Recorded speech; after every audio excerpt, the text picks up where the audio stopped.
Assalamualaikum warahmatullahi wabarakatuh. Bismillahirrahmanirrahim.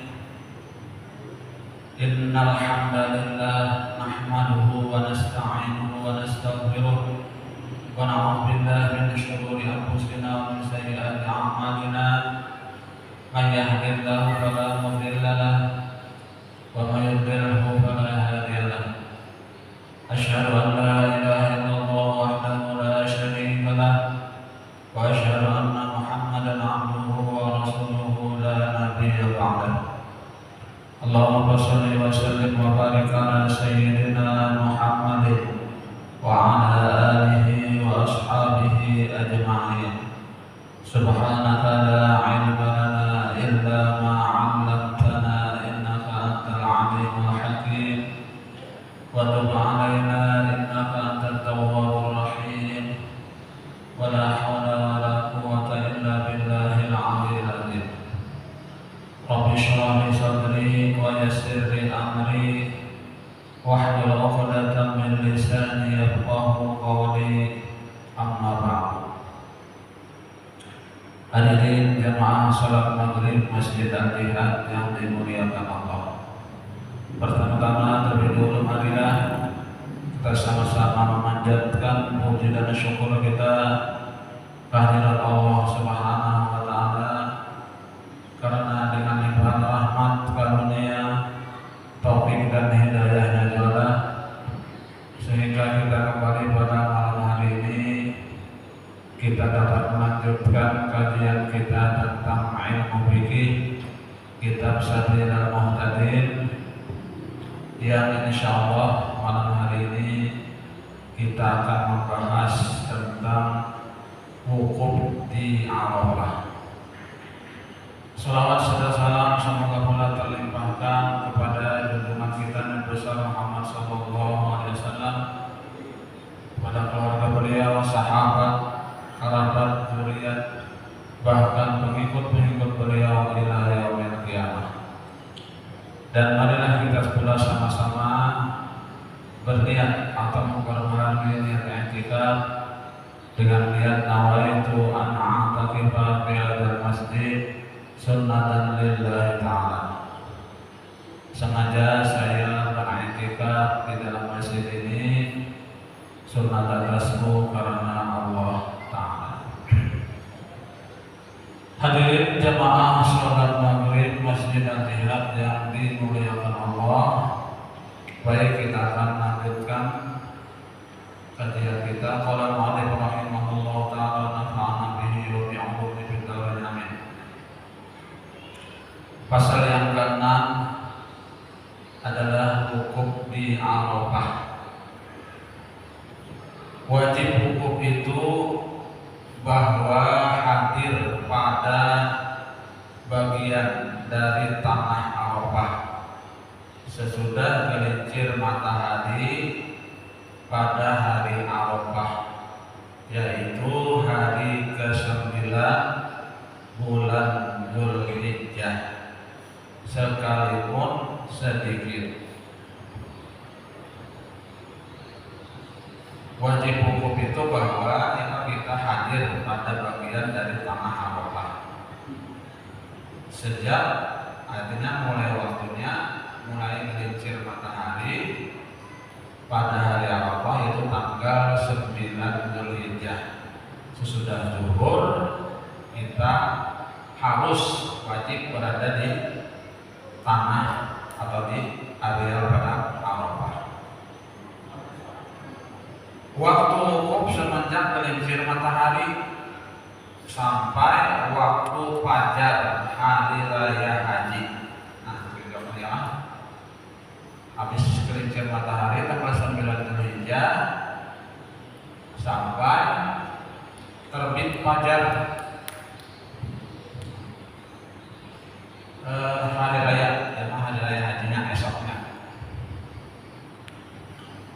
Karena di dalam hadis diterangkan man adraka arafatan qabla ayatu al-fajru faqad adraka al-hajjah.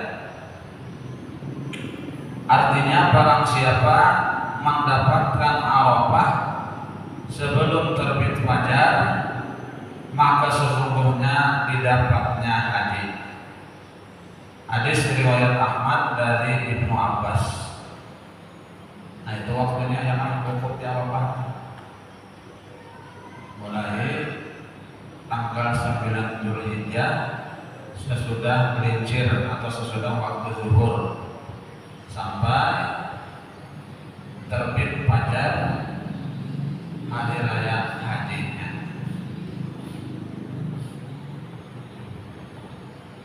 Tanah Arafah adalah seluruh tempat wukuf yang dikenal namirah dan purnah. Tidak termasuk Arafah, Masjid Nabawi, Masjid Nabi Ibrahim, awal dan akhir tanah Arafah. Artinya jangan sampai kita tuh berada di luar daripada area padang Arafah. Kalau ada di luar, itu berarti kita ada hukumannya. Atau di Masjid Nabi Ibrahim, itu ada hukumannya. Betul-betul di area padang Arafah.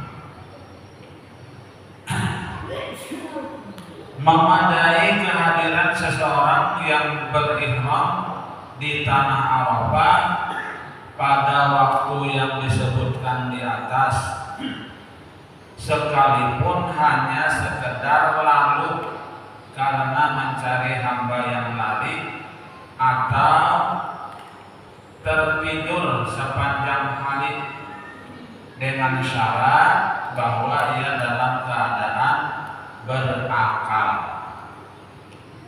Ya kan? Itu mau waktunya sudah ditetapkan. Kalau lewat pada itu waktunya, lepas sudah. Hukumnya itu walaupun sebentar, ya yang penting ada di situ. Artinya walaupun sekedar lewat saja, sekedar melalui jalan lewat, iya sudah. Makanya kalau orang yang sakit-sakit, ya orang yang garing segala macam itu di waktu Arafah itu dibawa ke sana. Satu makna asal ada hadir di padang Arafah.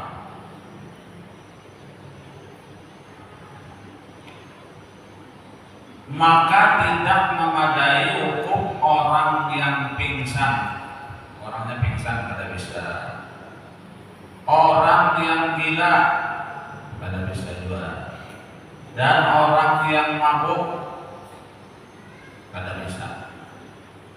Maka haji yang mereka kerjakan menjadi haji sunat, tidak termasuk haji fardu atau wajib.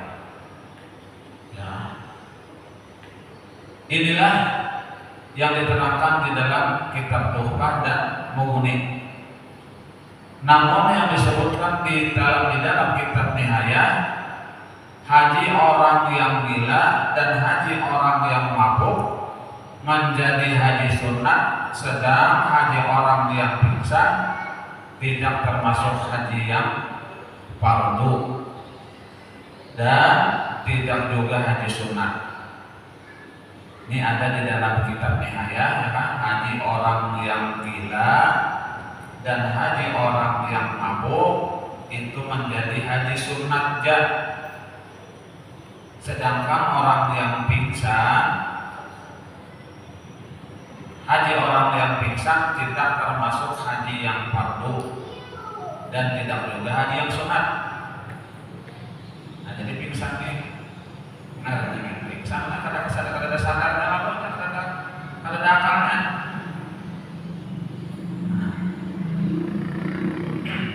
Jadi parah benar bila pingsan.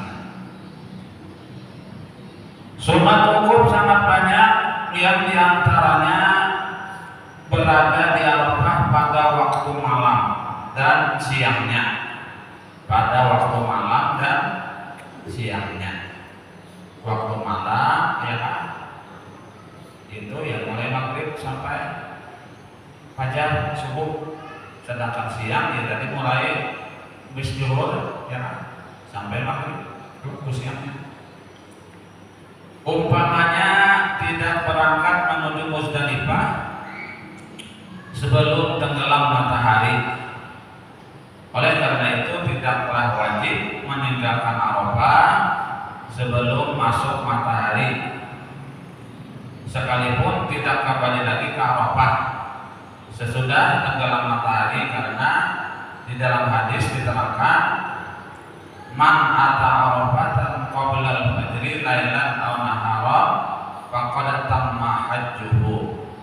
Artinya barang siapa yang datang ke Arafah sebelum terbit fajar pada waktu malam atau siang, maka sesungguhnya sempurnalah hajinya. Hadis riwayat Ahmad, Tirmidzi, Nasai, Ibnu Majah dan Abu Daud dari Urwah.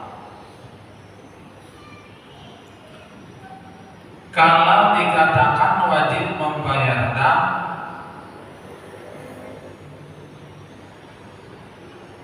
yang berarti hajinya kurang sempurna. Namun sunat baginya membayar dam agar keluar dari perbedaan pendapat di kalangan para ulama, karena ada yang mengatakan wajib dam, yaitu dam tertib dan takhir. Dam tertib dan takhir. Sunat di dalam hukum membaca tahlil yang berbunyi la ilaha illallah. Ya kan? Artinya ketika sedang hukum itu kita sunat membaca tahlil la ilaha illallah, la ilaha illallah, banyak-banyak. Dan tahlil yang terabdal berbunyi la ilaha illallah wahdahu la syarikalah lahul mulku wa lahul hamdu wa huwa ala kulli syai'in qadir. Banyak-banyak kan? Ini yang terabdal. La ilaha illallah wahdahu la syarikalah lahul mulku wa lahul hamdu wa huwa ala kulli syai'in qadir. Itu yang kita baca ketika kita sedang hukum. Seyogianya diperbanyak membaca doa yang seperti itu.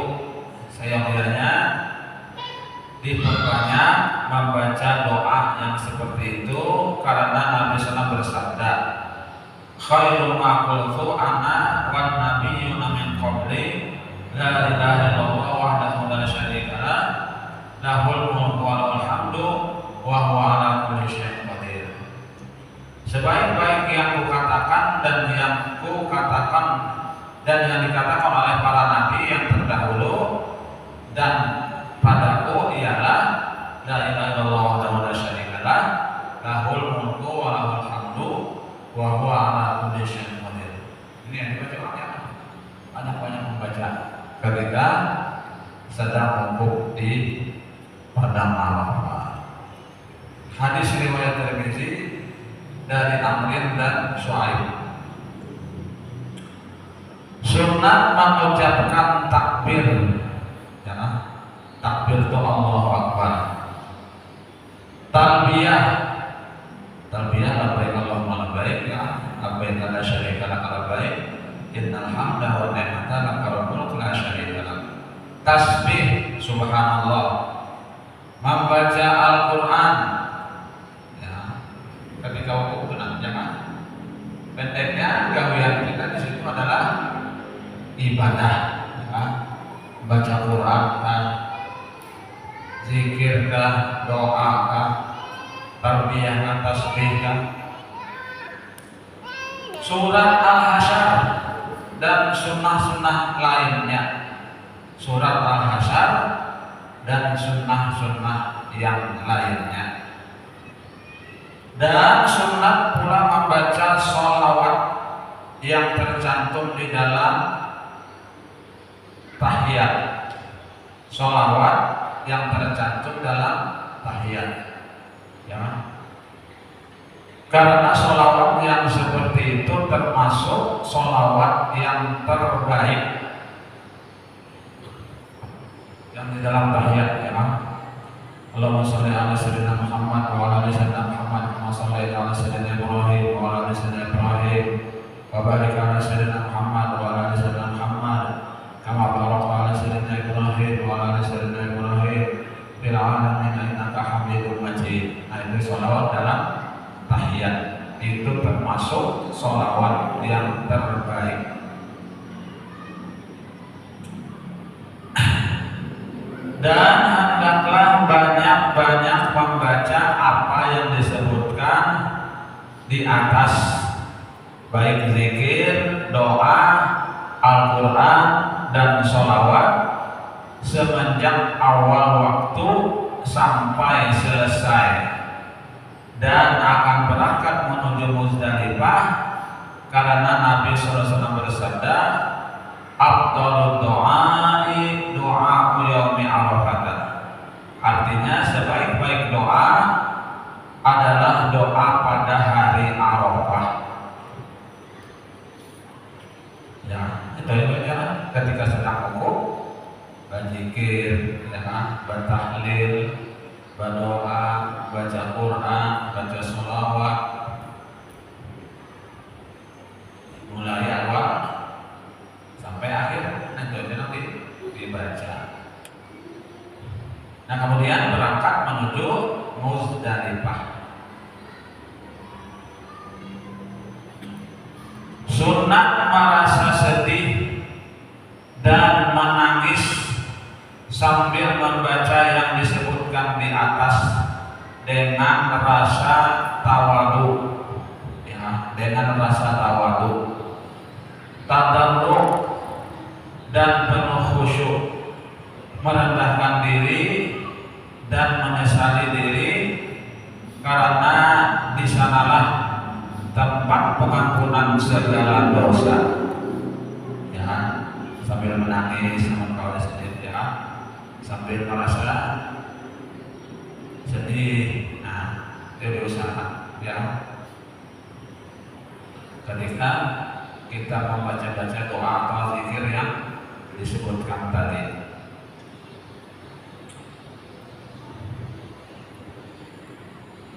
Karena bagaimana perasaan pada saat itu di tempat pertemuan seluruh makhluk di dunia ini, dan di antara yang berkumpul di situ beberapa wali dan khawas yang tidak dapat dihitung melainkan Allah saja yang tahu jumlahnya. Artinya di situ seluruh dunia berkumpul di situ pada saat. Jadi di situ ada 6 wali terkumpul juga di situ, ya kan? Ada 6 orang-orang soleh. Pokoknya situ Pak sudah kumpulannya, ya, di padang Arafah itu.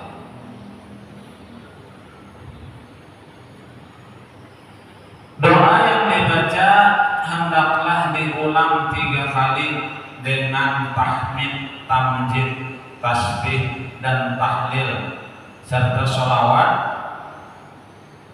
dan disudahi dengan doa yang diterangkan di atas yang diiringi dengan ucapan amin, dan mengangkat tangan, dan jangan mengangkat tangan melampaui kepala. Jangan mengangkat tangan melampaui kepala.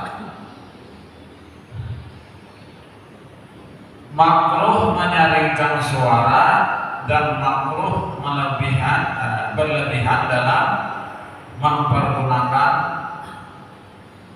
sajak dalam berdoa. Makruh menyaringkan suara dan makruh juga berlebihan dalam mempergunakan sajak dalam berdoa. Sunat wukuf menghadap kiblat Sunat wukuf menghadap kiblat ketika berdoa atau membaca bacaan lainnya. Jadi sunatkan menghadap arah kiblat. Sunat bagi yang berhadas, baik hadas besar maupun hadas kecil, membersihkan dirinya dan juga membersihkan diri dari najis dan menutup aurat agar tampaknya beribadah lebih sempurna. Sunat wukuf berpanas.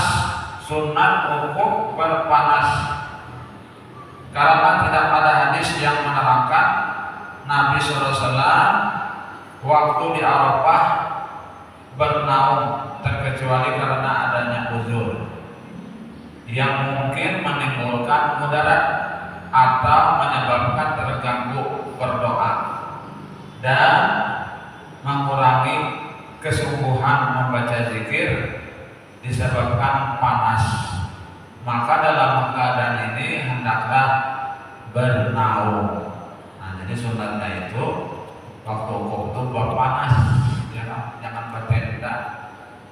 Namun kada jadi mudarat. Karena kawan saya bertenda ya kan, kada sanggup berpanas karena Arafah harinya, maka itu panasnya luar biasa. Pada waktu kita sini ya, panas-panas tengah hari itu masih kalau ditahan di sana sung-sung gitu sudah mereka panasnya, apalagi tengah hari jam 6, 7, jam 8 gitu panasnya sudah terasa benar ya kan. Namun udah kita sini masih kawah dan lagi namun di sana mana saya mengenai tukang ya apalagi cagak tempat hari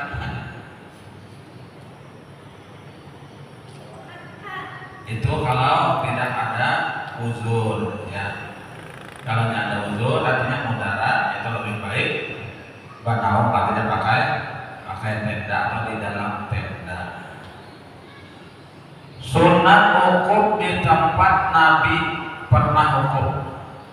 Sunat wukuf di tempat Nabi pernah wukuf ialah di sisi batu besar dekat kaki Jabal Rahmah ya, di sisi batu besar dekat kaki Jabal Rahmah yang terletak di tengah padang Arafah. Namun ini hanya sunat bagi lelaki saja. Sunat bagi lelaki saja. Sedangkan perempuan dan banci yang lebih baik wukuf di tepi padang Arafah. Yang lebih baik wukuf di tepi padang Arafah. Tetapi kalau terdapat kesulitan karena jauh dari keluarga atau dari orang banyak, tidaklah disunatkan yang seperti itu.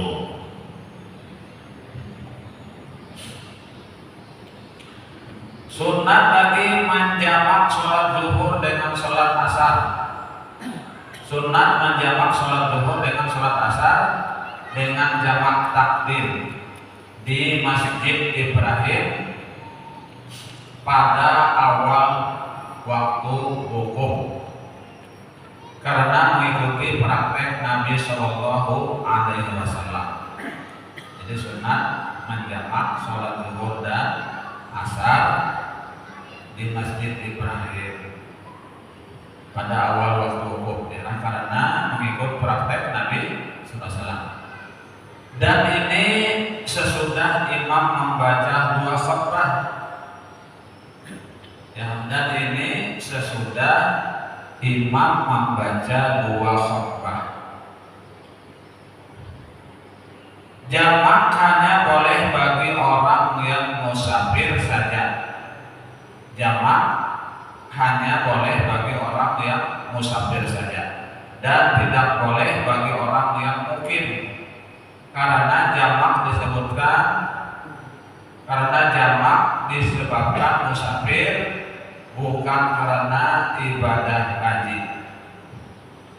Nah, jadi yang jamak ini khusus bagi orang yang musafir.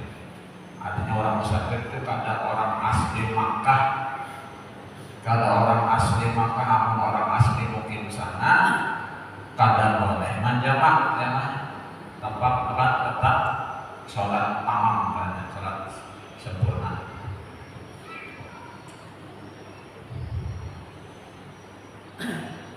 Sunat menunda sholat maghrib ke waktu isya.